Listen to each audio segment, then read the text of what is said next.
Covid ಸಂದರ್ಭದಲ್ಲಿ ನಡೆದ ಅಕ್ರಮ ಸೇರಿದಂತೆ ಎಲ್ಲ ಪ್ರಕರಣಗಳ ಪರಿಶೀಲನೆ ನಡೆಯಿತು. ಬಿಟ್ಕಾಯಿನ್, ವಾಲ್ಮೀಕಿ, ಕೋವಿಡ್ ಸಂದರ್ಭದಲ್ಲಿ ನಡೆದ ಅಕ್ರಮ ಸೇರಿದಂತೆ ಎಲ್ಲ ಪ್ರಕರಣಗಳ ಪರಿಶೀಲನೆ ನಡೆಯುತ್ತಿದೆ. ಎಸಿಟಿಗೆ ವಹಿಸಿರುವ ಮತ್ತು ಸಿಐಡಿ ಕೈಗೊಂಡಿರುವ ಪ್ರಕರಣಗಳ ತನಿಖೆ ಯಾವ ಹಂತದಲ್ಲಿವೆ ಎಂಬುದನ್ನು ಪರಿಶೀಲನೆ ನಡೆಸುತ್ತಿದ್ದೇನೆ. ಈ ಎಲ್ಲ ಪ್ರಕರಣಗಳ ರಿವ್ಯೂ ನಡೆಸಲು ಮುಂದಿನ ದಿನಗಳಲ್ಲಿ ಸಮಿತಿ ರಚಿಸಲು ನಿರ್ಧರಿಸಲಾಗಿದೆ ಎಂದು ತಿಳಿಸಿದ್ದಾರೆ. ಸಚಿವ ಸತೀಶ್ ಜಾರಕಿಹೊಳಿ ಅವರು ರಾಹುಲ್ ಗಾಂಧಿ ಅವರನ್ನು ಭೇಟಿಯಾದ ಕುರಿತು ಪ್ರತಿಕ್ರಿಯಿಸಿದ ಗೃಹ ಸಚಿವ, ದೆಹಲಿಗೆ ಹೋದಾಗ ಹೈಕಮಾಂಡ್ ಭೇಟಿ ಮಾಡುವುದು ಪಕ್ಷದ ಸಂಪ್ರದಾಯ. ಆ ಸಂಪ್ರದಾಯಕ್ಕೆ ಹೋಗಿರುತ್ತಾರೆ.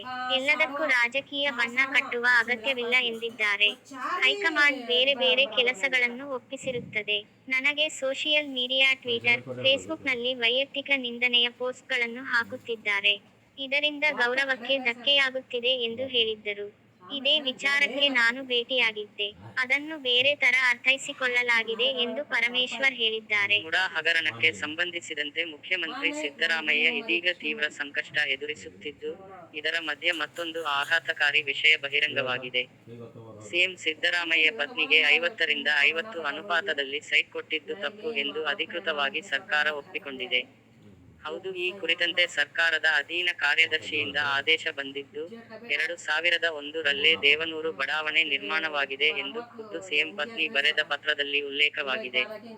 ಇದೀಗ ಆ ಸೈಟ್ ಕೊಟ್ಟಿರುವುದು ನಿಯಮ ಬಾಹಿರ ಎಂದು ಸರ್ಕಾರದ ಅಧೀನ ಕಾರ್ಯದರ್ಶಿಯಿಂದ ಆದೇಶ ಬಂದಿದೆ. 50 ರಿಂದ 50 ಅನುಪಾತ 2009 ರಲ್ಲಿ ಜಾರಿಗೆ ಬಂದಿದೆ. 2009ಕ್ಕಿಂತ ಹಿಂದಿನ ಹಳೆ ಬಡಾವಣೆಗಳಿಗೆ 50 ರಿಂದ 50 ಅನುಪಾತ ಅನ್ವಯವಾಗುವುದಿಲ್ಲ. ಆದರೆ ಪ್ರಾಧಿಕಾರ 2009 ಹಿಂದಿನ ಬಡಾವಣೆಗಳ ಬದಲಿ ನಿವೇಶನಗಳಿಗಾಗಿ ಮಂಜೂರಾತಿಗಾಗಿ 50 ರಿಂದ 50 ಅನುಪಾತ ಕೈಗೊಂಡಿರುವುದು ಕಾನೂನು ಬಾಹಿರ ಎಂದು ಆದೇಶದಲ್ಲಿ ಉಲ್ಲೇಖಿಸಲಾಗಿದೆ. ನಗರಾಭಿವೃದ್ಧಿ ಪ್ರಾಧಿಕಾರದ ಹಿಂದಿನ ಆಯುಕ್ತರಾಗಿದ್ದ ಜಿ. ದಿನೇಶ್ ಕುಮಾರ್ ಅಮಾನತು ಆದೇಶದಲ್ಲೇ ರಾಜ್ಯ ಸರ್ಕಾರ ಹಲವು ಸತ್ಯ ಬಿಚ್ಚಿಟ್ಟಿದೆ. ಸರ್ಕಾರದ ಅಮಾನತು ಆದೇಶದ ಅಂಶಗಳೇ ಸಿಎಂಗೆ ಮುಳ್ಳಾಗಿದೆ. ಸಿಎಂ ಪತ್ನಿಯ ಸಹೋದರನ ಜಾಗವನ್ನು ಮೂಡಾ ವಶಪಡಿಸಿಕೊಂಡಿರೋದು 2001 ರಲ್ಲಿ. ಅಲ್ಲಿಗೆ 50 ರಿಂದ 50 ಅನುಪಾತ ಇದಕ್ಕೆ ಅನ್ವಯ ಆಗಲ್ಲ. ಇದೀಗ ಸರ್ಕಾರಿ ಆದೇಶವೇ ಸಿಎಂಗೆ ಮುಳ್ಳಾಗುವ ಸಾಧ್ಯತೆ ಇದೆ ಎನ್ನಲಾಗುತ್ತಿದೆ.